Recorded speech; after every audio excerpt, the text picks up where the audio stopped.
Welcome to this latest episode of the AlmaCast, the official podcast of the Alma Café in Rosebank, Cape Town, one of the premier music venues within Cape Town and South Africa. We're absolutely delighted in the response that we've had over the last few weeks during the first few episodes that we've released of the AlmaCast, where we've spoken to people from behind the scenes, the family Tait, as well as a couple of the artists who have performed regularly in the Alma Café premises. We're building on from that, and today we speak to Retha Tait, the, if you like, queen of the Alma Café, very much the driving force behind the scenes in respect to the kitchen and making sure things work. And already we've had demands for Retha on the podcast, and I hope that this episode will placate those of you who've been demanding that they hear from Retha. It's an episode and a conversation I've been wanting to have from the very get-go of the podcast. And I hope you'll enjoy this as much as I did in terms of it being recorded. One of the things that comes out of what was a lengthy recording session with Retha and Jono Tait and Richard in the background, you'll hear him chirp in from time to time, was almost an hour and a half's worth of material. And what we've done with this episode is to break down basically the history, Retha's recollections of how the Alma Café came to be, how the music in that space came about, and some of the very first sort of recollections of her best night she's had. What we got was a wealth of material, the opportunity to revisit in coming episodes some of those other stories and the guest artists that she reflects on. So that's going to form part of what we call Retha's Recollections, and that's going to become part of each of the episodes going forward. There's probably another 40 to 50 minutes worth of material that over the next few episodes we'll split up and share with you. There are some golden memories and nights. Some of them, the artists you'll have heard of and are global names. Others are people that you might never ever heard of and might never hear of again. But they're special stories. We thought the best way to bring it to you was to split it up and share over the coming few episodes these stories of hers and the recollections she shares. We've really enjoyed getting feedback from the listeners so far. I think we're up to about 400 listens, which is not a bad start for a very boutique and bespoke podcast. But really what has kept us absolutely on our toes and determined to keep driving this podcast forward has been the feedback we've received from the listeners. It's really appreciated, and we hope that you'll continue to subscribe and comment in growing numbers, and we can grow this family of the Alma Café. Enjoy this episode with Retha, and I hope you look forward to hearing the further stories, our recollections in episodes to come. Enjoy this episode. So it's just gone 2:30 on the 28th of March, a Wednesday afternoon here in Rosebank. Great to be back. Jono, how are you keeping here at the Alma? I mean, the 28th was yesterday, so I'm a little confused now, but it's all good. I thought it was the 28th. You're saying it was the 29th. Sorry, that'll be the 29th then. So that's a great way to start the podcast. Perhaps, again, just for the benefit of those who don't know behind the scenes, this is our second run at this. Yeah. Our second run of the interview with the Queen of the Alma and the mainstay behind the scenes. I've got Retha Tait here. Welcome, Retha, and thanks so much for spending some time with us. How are you keeping today? I'm fine. I'm well. I'm actually not too bad. We have a little break coming up next week, so that makes us have a bit more energy, I think, at this point. Some downtime for the good people of the Alma, yeah? That's a bit of downtime. We need that now and again. Fantastic. Well, thanks so much, as I say. And yeah, we did try this about a month ago, and there was that horrible moment when after 45 minutes of gold, I sort of went cold. Your face was priceless. Peter went white and ran away to Europe for 3 weeks after that. That's just how, podcast 101 hell is that moment where you really enjoyed the conversation, but it ain't there. Because we were in it. Hey, it was one of those Peter and I just sitting spellbound. It was really quite magic. But we're going to recapture that magic this afternoon, and we're going to recapture the fun as well as the history of the Alma. Certainly when we've spoken previously, Retha, to Jono and to Richard about their recollections, I sometimes get the sense that that's clouded by time. But I think you've kept notes, you keep precision around what actually happened. But she's been threatening to write a book for years. Well, that makes a lot of sense. Let it be added to the record. That makes a lot of sense. Alma Café book. Yeah. Chronicles. The journals. Yeah, of the diaries, chronicles. yeah. Yeah. The Journal of Tait Family and the Alma Café. I like that. Take us back to that period before you took on the Alma. What led you to this point and your recollections of that transition between the Alma Café as it was and the Alma Café as it's become?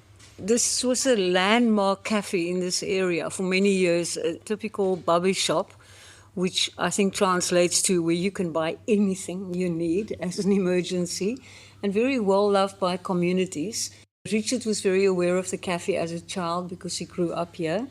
I drove past it to our previous place of work. We were at that point running a tuck shop at a nearby school and looking for something bigger to get our teeth into in the line of food. Music didn't even feature, but trying to find a venue where I could do my baking, homemade food, catering, and coffee shop, which is a dream for many people. So I noticed this in the newspaper being advertised, small little ad, and I knew where it was immediately.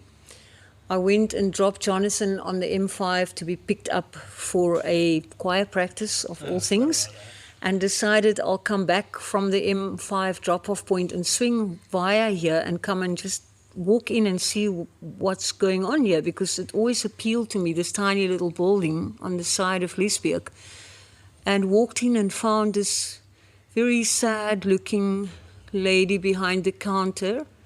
That was in July, and I was aware that in April there was a death in the cafe. There was an armed robbery, and the owner died in the process. That was all over the media and had a lot of impact on this community. I remember that from the news media, the media that was covering it. So I found this very sad old lady clad in black here and totally on her own. She looked at me and said, "You've never been in here?" And I said, "Yeah, I just stopped by to get a paper and samosas." And I saw on the wall it was saying pie, samosas. And there was just something where she looked at me that was really poignant and sad. And I kind of thought this was probably her family who died here. Didn't know all the details of their family. And then went home and said to Richard, "This little place is on the market. We're looking for something." I could see that there was a room at the back, so I thought kitchen space. I looked at the space, the oldness of the building, it looked very different. It was extremely neglected, but you could see potential for a street cafe. And then we contacted the agent. She brought us here and introduced us to Mrs. Bardet, who was the old lady and the owner of the business. And then things started falling into place because she and Richard had an immediate connection, and she asked what we wanted to do with the place, if we should buy it. And we said to her, we will run it as a cafe, because I was intrigued by the bubby shop thing, where you had sweeties on the counter and medicine and rulers and gift wrap and tins of food and pies and shoelaces. Yeah, everything that you could name need. it was Batteries. here, right? It's crazy, man. Batteries. Batteries. Little bubby shop cultures were always very community-based. And she kept a little book you could buy on the book.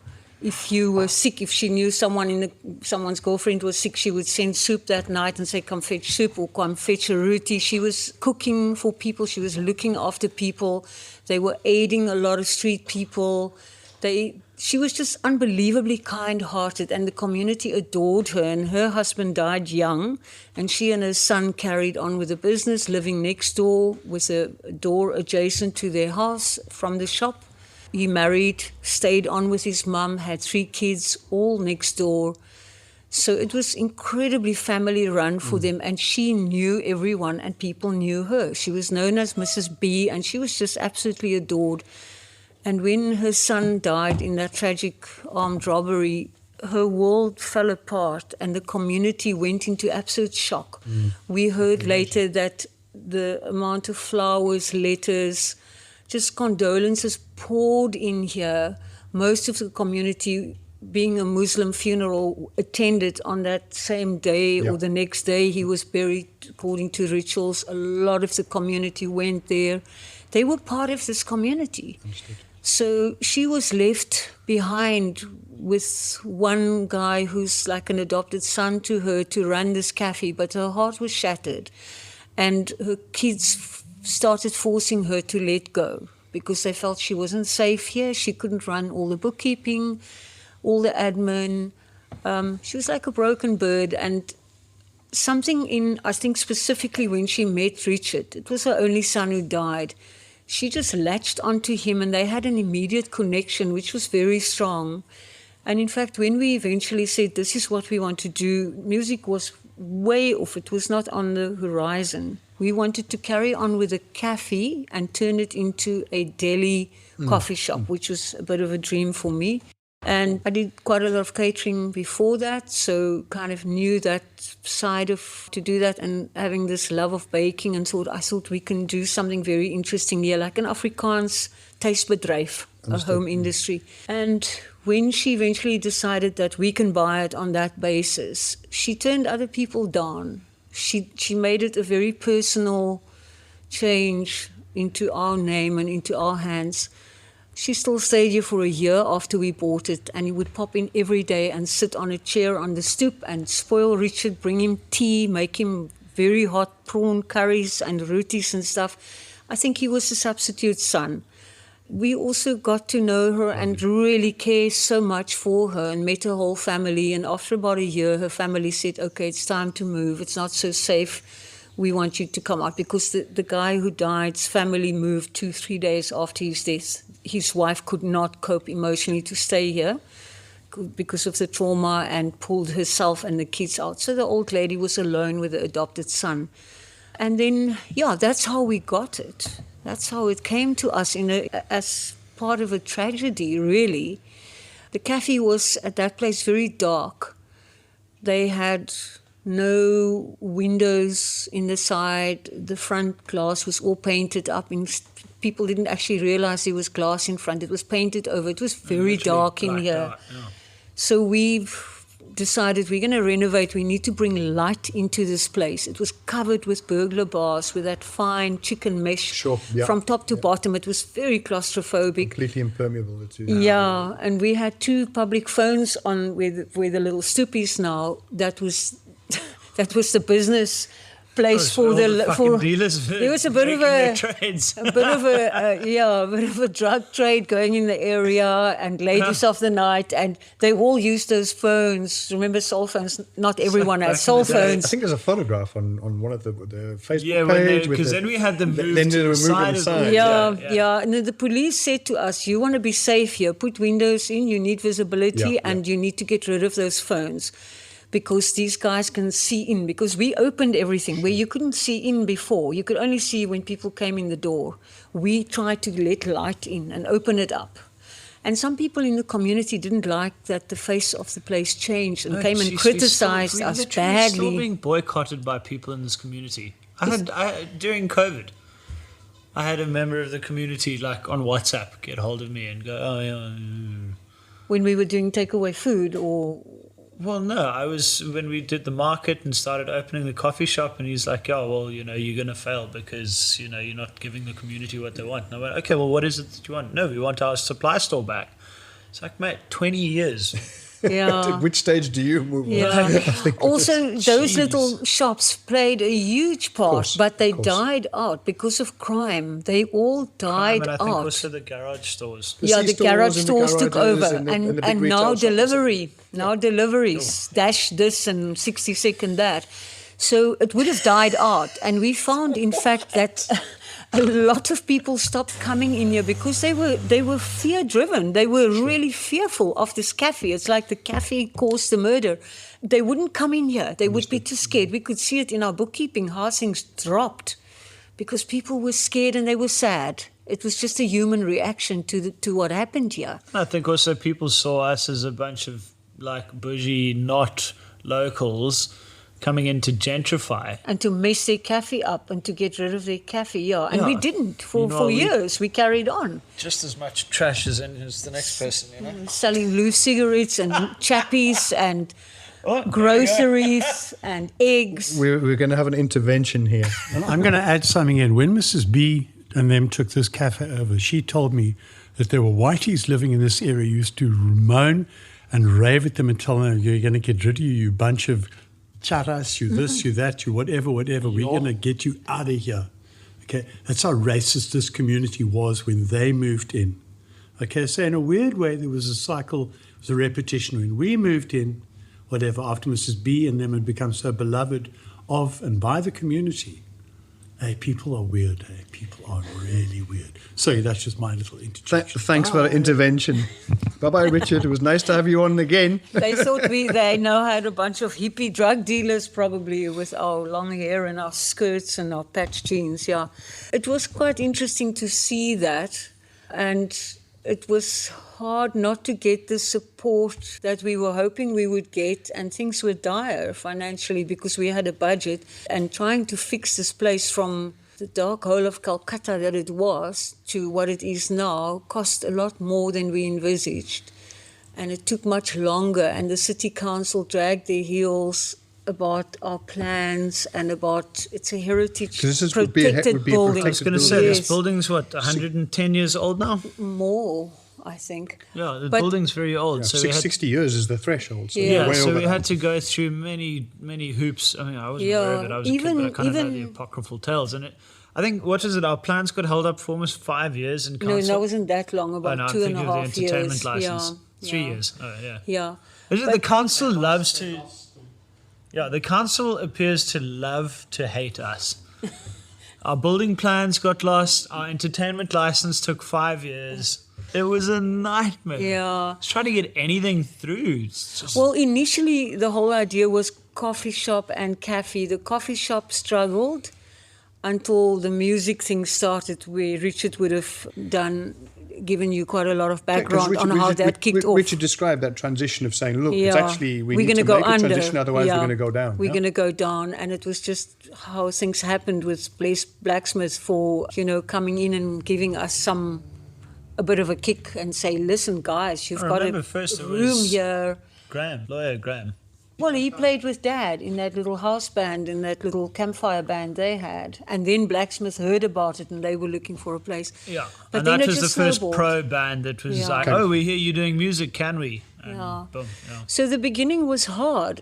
There was stuff about it that I personally loved. I loved having, when you're a kid and you play shop or school, and you have like a make-believe little shop. This was a bit like that. Sure. I loved the sweetie jars and the chappies, and we gradually started doing a bit of homemade stuff, and at some point started doing a bit of homemade food. And we had a lot of support from the SABS, that's just down the road, the Bureau for Standards. I want to add something in here on playing shop.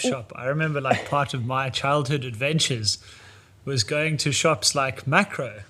I realise now, in hindsight, that shop where we used to buy all the bags of sweets. Out in Epping. Yeah. Yeah. It's not Elite, it's Elite. Oh, okay. Elite. Why did you think that? You always used to say, we're going to go to Elite. So I'm like, yay, adventure time. Go off to buy That's where you buy. How many years did it take you to work this one out, Jono? But that's where which school do we have to blame for this? But that's where you walk into a wholesaler like that, and that's where you buy the bags of the little apricots and the bags of Cadbury's and the crazy, horrible candy that you can only find in this kind of shop. In cafes, and you can buy one at a time. You can buy one chappy. Yeah, we sold all the cafe stuff while we were busy with the renovations, and music was still not there. Coffee shop was in our heads, but things caught up a bit badly, and when that chance to do music came up, I think Richard was the one who saw it as a big chance coming our way, and how it developed so fast. There were things about that little coffee shop in the beginning. We had the most interesting people here. I remember a girl who lived in the neighbourhood who was always late. She was doing props for movies. And she would come here and hadn't eaten for 24 hours and come and sit here and sew her garments and say, just give me food, whatever. And she would sew and stitch and carry on. And one day we had a journalist who walked in here from the community newspaper, and she saw that and she said, what is she doing? And I said, well, she's sewing at hectic deadlines, and she wrote a beautiful little article about what she observed here, about a guy who comes in and buys one tea bag, and people who bought William, and people would buy one egg, and they literally would come and ask us for a bit of salt, and I had all these little dinky toy groceries, little tins of coffee, and the local old age home used to come in here, and I loved the tunnies and and single eclairs. yeah. I think that goes back to what we were saying about this idea of becoming a focal point for the community. Yeah. And for everybody.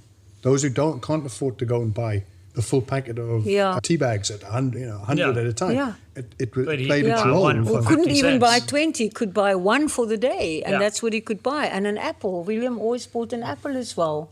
He called it apple. I used to get quite You said the annoyed. apple. I feel like I used to run when William came. Like he was one of those customers that I would see him coming and just be like, "This is one that But I'm going to you take a got pass to on." know them. You got to know them, And and we still have customers like that. It's the best thing. Like nothing. In some ways, nothing's changed. it is weird. We're still just here all day, every day, and like there's some people who come in and it's just like I'm hand this one over. Or on the other hand, it's like, okay, cool, I got this one. It's weird for me to sit and think about this place. It's fucking nuts. Like, because this has been, I know this is about my mum, but like getting to hear it from her perspective and looking at it there, it's like, this is a mad thing that we did. I've just sort of been dragged along for the ride, but like, holy shit. It's mornings 20 years. early. I'm 32, and this is 20 years of my life we're talking about. Yeah. Rita, I mean, what stage did you think actually this music thing has got legs? And that, again, transition from what you had initially understood it to be into a music venue that serves food, and that catering has been a big part of it. But I mean, what stage do you think actually this could work? Richard was very adamant. He said, I think we must give this 6 weeks and see what happens and let the word go out there. And literally after 6 weeks, it was, there's such a need, because then Johnny Blundell phoned us and we thought, Johnny Blundell, can my band come and play there? Yeah, you're doing music. And I said to Richard, Jonathan, wow. I think Rocking Horse was one of the bands who phoned us. They were just people who James started Stewart? phoning us. It was early. James Early on. wasn't that early, but they were just suddenly, because Richard was known in music circles already, and I think word went out, Retha Tait's got a venue going, whatever, and there was such a shortage of venues. And it just started pouring in. I mean, at some point we were 3-4 months in advance, chock-a-block, but then we were only doing Sunday nights initially. Right. And then we brought in Saturday nights and then went Friday nights. But it was in huge demand and people were streaming through the doors I for think the shows. it's worth noting that there was a generation's worth of musicians and audience who was searching for their place to go in Cape Town. Gotcha. And we provided that place. Yeah. Something about the way this room was set up, the way my dad was able to get the sound going, and the food that my mum makes. The combo, yeah. The team that we had, that luckily between the two of them, they could make stuff happen. There were just Basically- no venues like it, maybe Yeah. except for the Boer. And Limited. it caught on in a massive way, because without striking out for it, we found the crowd that was desperate for it.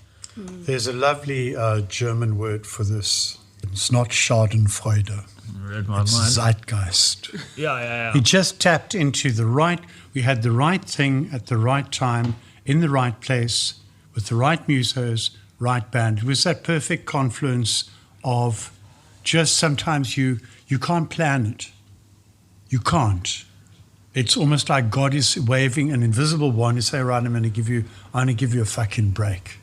And it's the break we got, and the break the musos took, the break the audiences took, and that provided the springboard for what Alma Café essentially has become. Well, we needed the break so badly because we were running out of money. Seriously, our house was in jeopardy. Jeopardy is something out of the Yeah, Bible. I mean, I had a man from the bank threatening me, and they always speak to you on the phone, and he said to me, we can auction your house, because we took out a bond to buy this building against our house, which was almost unbonded. And I said to him, will you come and see us?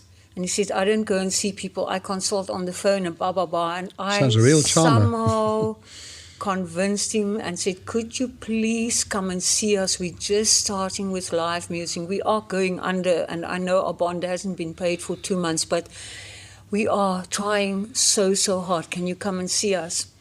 And it was just, again, one of those interesting ironies that day he came for the appointment that little article in the Atlantic Sun or the Tatler or whatever it was just came out on the street by that journalist who was here and saw things that really attracted her. So you're getting media attention at this stage as well, Yeah, right? we went and stuck that thing up on the window, and when the guy arrived, Again, we've this got is the article. fortuitous luck, you know. We stuck it outside, and we were so anxious. And we have a friend who's a bookkeeper that's been in the UK for many years, but he's a good friend. And we said to him, will you come? I gave him our books and our money things to have a look at.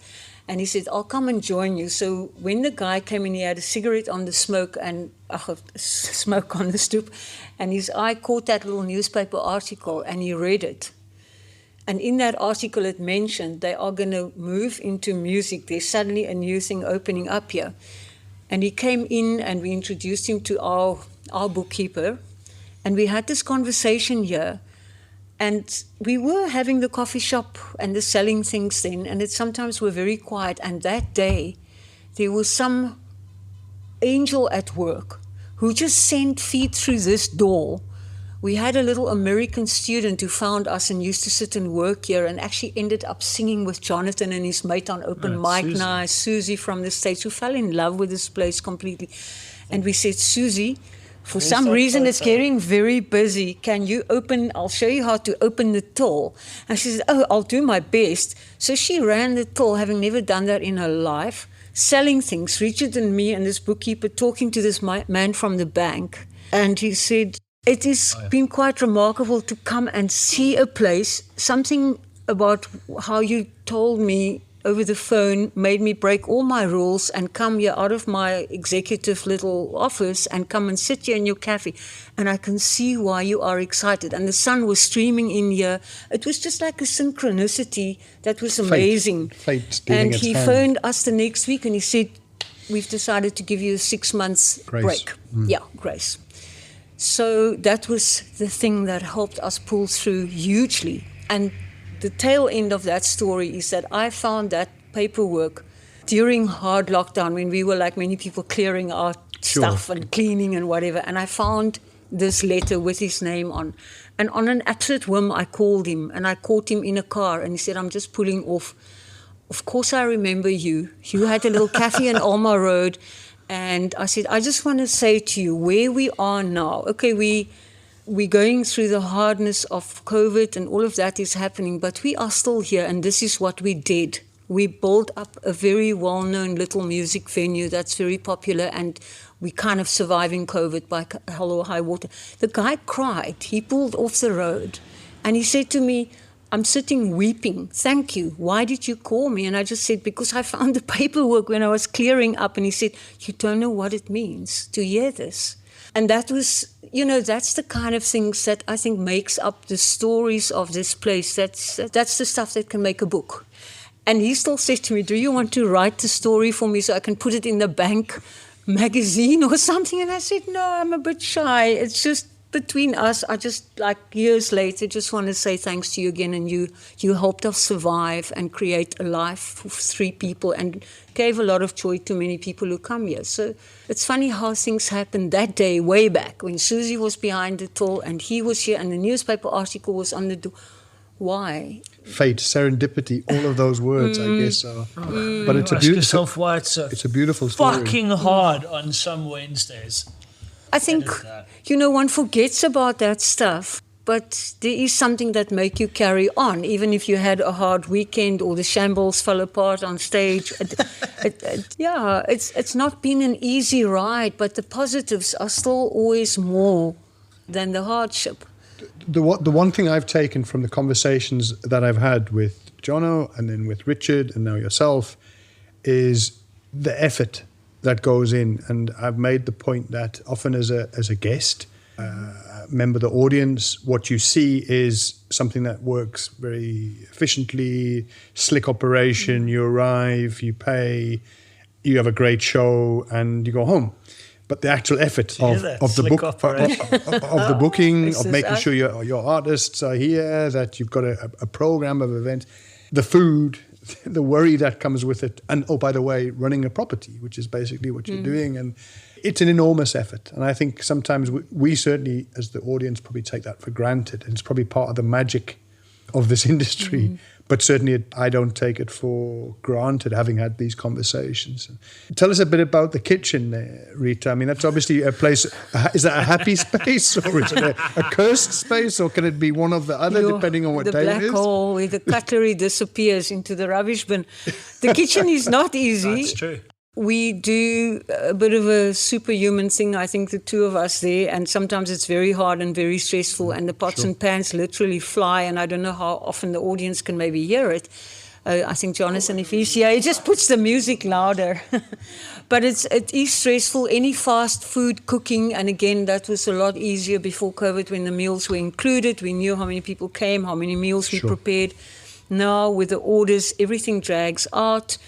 We unfortunately lost a lot of our old staff. Some of them learned to be our assistants in the kitchen. We don't really have that. We're trying to bring a few up in that kind of way at the moment, and there's one or two who's got potential and interest. Because if they don't have interest in a kitchen, they're 19 years old. They're not going to be too worried about, is the plate being wiped, or does it get mushroom sauce or chili on? Quality control. So there's a lot of teaching happening. Something to be said for common sense not being altogether common. You know, common sense in a kitchen when you've been working in it for 20 years is one thing. Yeah, it's a different regime. Yeah. We think it's common sense, but for many people it's not, especially some of the really youngsters who come here and are very willing to try. But we kind of are used to the stress under which we work. I would like to get that relieved sooner rather than later, because I think it's unnecessary stress. I think there's something to be said for the fact that, I mean, we operate as a restaurant, right? 3 nights a week. Not really. Well, 2-3 nights a week. We have a small a la carte menu, and that entire menu is prepped out of basically a 3-door industrial fridge, 4 electric plates and 2 gas plates, and that's it, and an oven, a home oven. And somehow, even with bloody load shedding, people get warm food. Like, we feed up to 45 people a night.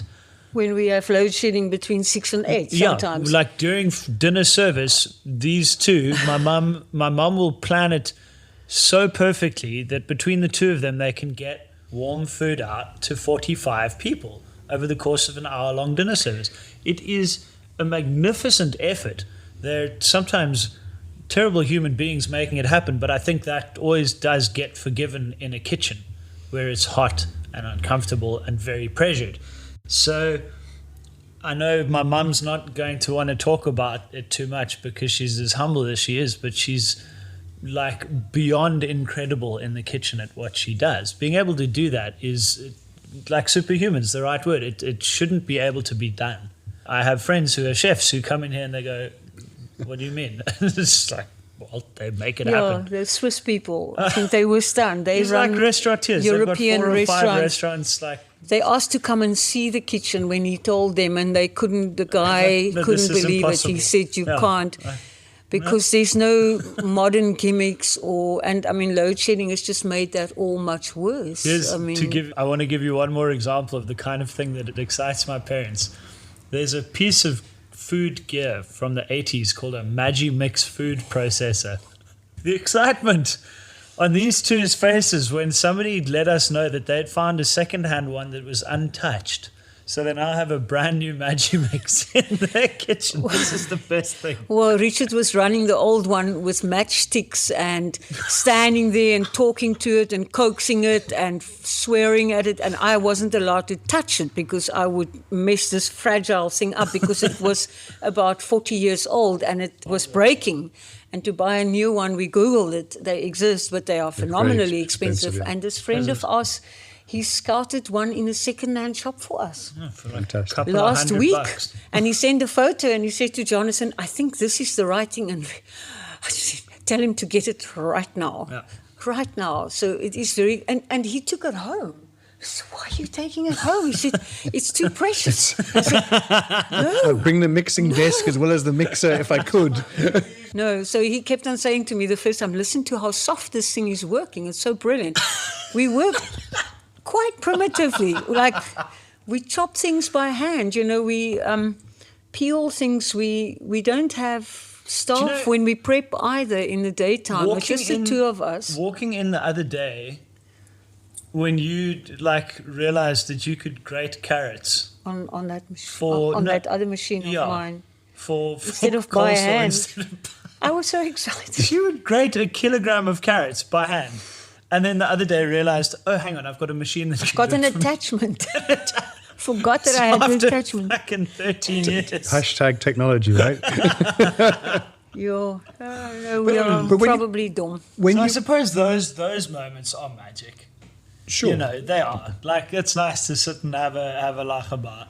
Those are probably the smallish moments that get you through the next week. Sometimes I wish I could have the advantage of having kitchen people doing it all, and I could be around in front, because I love the people in front. And then some nights I dwell into the front and get talking, and then he screams at me, or he says to the waiters, go call her, she must get you. I love that, being with the people and meeting the people whose names you know, and especially because we have a lot of people who come back and back, who you get to know their life story eventually. But the kitchen is very demanding, so it doesn't allow a lot of that. It always seems like the calm after the storm when you come through for the last couple of numbers, and you're stood there in the corner, and you come across to the till and you're watching. Yeah, well, I love it. And you can see that's almost the payoff. Is that's the moment. Well, I had, again, before COVID, with the experienced staff, I had very, very highly skilled staff who could do the slips, and I didn't have to worry about mistakes. I'm trying to teach a few of the new young ones, and they make mistakes, so I've got to check.